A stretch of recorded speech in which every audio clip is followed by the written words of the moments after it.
Doctor Nipah ഇപ്പോൾ വീണ്ടും വന്നിരിക്കുകയാണ്. ഈ ഒരു സമയത്ത് പ്രധാനമായും ജനങ്ങൾ അറിഞ്ഞിരിക്കേണ്ട കുറച്ച് കാര്യങ്ങളുണ്ട്. അതെന്തൊക്കെയാണ്? നമുക്കിപ്പം ഇവിടെ വന്നിരിക്കുന്ന വന്നിരിക്കുന്ന കേസുകള് പാലക്കാട്, മലപ്പുറം, കോഴിക്കോട് കേന്ദ്രീകരിച്ചുകൊണ്ടാണ് 3 ജില്ലകളിലായിട്ടാണ് നമുക്കിപ്പം നിപ്പ കേസിന്റെ ഒരു കേസിന്റെ ഒരു വ്യാപനം കണ്ടിരിക്കുന്നത്. അപ്പോൾ അതിനകത്ത് നമ്മൾ പ്രത്യേകം ശ്രദ്ധിക്കേണ്ട ഒരു കാര്യമുണ്ട്. ആ, നിപ്പയുടെ ലക്ഷണങ്ങൾ എന്ന് നമ്മൾ പറയുന്നത് സാധാരണ പനിയും, തലവേദന, അല്ലെങ്കിൽ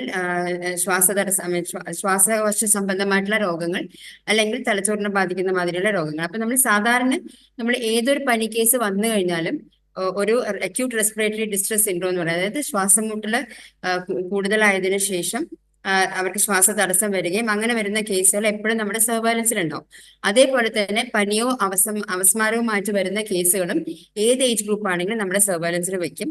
അങ്ങനെ വന്നു കഴിഞ്ഞാൽ നമ്മൾ അതിന് എല്ലാ ടെസ്റ്റുകളും നമ്മൾ ചെയ്യുക. ഡെങ്കിപ്പനിക്ക് ആണെങ്കിലും നമുക്ക് ഈ മാതിരി അവസ്മാരങ്ങളുടെ മാതിരിയുള്ള അസുഖങ്ങൾ വരാം. അപ്പോൾ ഈ ഉള്ള കേസുകളിൽ നമ്മൾ സർവൈലൻസിൽ വെച്ച് കഴിഞ്ഞാൽ അതിന് എല്ലാ വൈറൽ ഇൻഫെക്ഷൻസിന്റെ പാനൽ ടെസ്റ്റിങ്ങും നമ്മൾ ചെയ്യും. അത് എല്ലാ ടെസ്റ്റിങ്ങുകളും ചെയ്യുന്നത് നിപ്പയും കൂടെ അതിന്റെ കൂട്ടത്തിൽ നമ്മൾ ഇൻക്ലൂഡ് ചെയ്ത് ചെയ്യുന്നതാണ്. അങ്ങനെയാണ് നമ്മളെ കേസുകൾ നമ്മുടെ സംസ്ഥാനത്ത് കേസുകൾ കണ്ടുപിടിക്കുന്നത്. കാരണം നമ്മുടെ ഫീൽഡ് ആക്ടിവിറ്റീസ് വളരെ സ്ട്രോങ് ആയതുകൊണ്ടും ഫീൽഡ് സർവൈലൻസ് വളരെ സ്ട്രോങ് ആയതുകൊണ്ടും നമ്മൾ ഇങ്ങനത്തെ കേസസ് പിക്ക് ചെയ്യുന്നുണ്ട്. അപ്പൊ ഇതിനകത്ത് പ്രത്യേകം നമ്മൾ പറയാറുള്ള വളരെ ഇതായിട്ടുള്ള കാര്യങ്ങളുണ്ട്. നമ്മുടെ സംസ്ഥാനത്ത് വവ്വാലുകളുടെ സാന്നിധ്യം എല്ലാ സ്ഥലങ്ങളിലും ഉണ്ട്. പ്രത്യേകിച്ച് ഇപ്പൊ നമ്മൾ മലപ്പുറം ഏരിയകളിലൊക്കെ ഒരുപാട് ബാറ്റ് റൂസ്റ്റേഴ്സ് നമ്മൾ കണ്ടിട്ടുണ്ട്.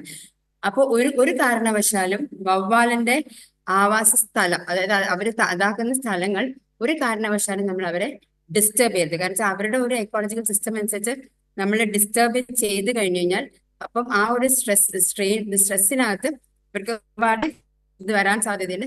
പക്ഷെ എല്ലാ വവ്വാലുകളും ഇൻഫെക്റ്റഡ് ഒന്നുമല്ല. പക്ഷെ നമ്മൾ അവരെ എത്രത്തോളം ഇപ്പൊ പല സ്ഥലങ്ങളിൽ നമുക്കറിയാം വെടിവെച്ചിട്ട് ഇവരെ പറപ്പിക്കുക, അല്ലെങ്കിൽ മരം വെട്ടിയിട്ട് ഇവരെ ഇതാക്കാം. അപ്പൊ ഇങ്ങനെയൊക്കെ ചെയ്യുന്ന സമയത്ത് വവ്വാലുകളുടെ സ്ട്രെസ്സിൻ്റെ കൂടുതൽ വരുമ്പോൾ നമുക്ക് ഈ പറയുന്ന അസുഖങ്ങൾ വരാനുള്ള സാധ്യതകൾ കൂടുതലുണ്ട്.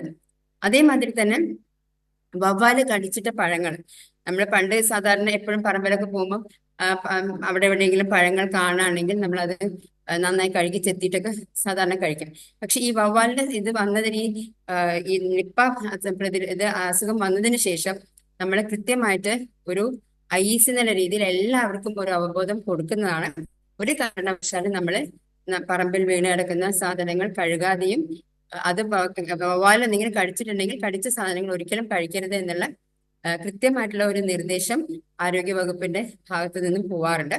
അതേമാതിരി നമ്മൾ കടകളിൽ നിന്ന് വാങ്ങിക്കുന്ന ഇതാണെങ്കിലും ഫ്രൂട്ട്സ് ആണെങ്കിലും അത് നല്ല രീതിയിൽ നന്നായി കഴുകിയതിന് ശേഷം മാത്രമേ നമ്മൾ ഉപയോഗിക്കാവൂ എന്നുള്ളത് പറഞ്ഞില്ല. അപ്പൊ ഏറ്റവും പ്രധാനമായിട്ട് നമ്മൾ ശ്രദ്ധിക്കേണ്ട ഒരു കാര്യം, വവ്വാലുകൾ ഒരു കാരണവശാലും ഉപദ്രവിക്കാതിരിക്കാം.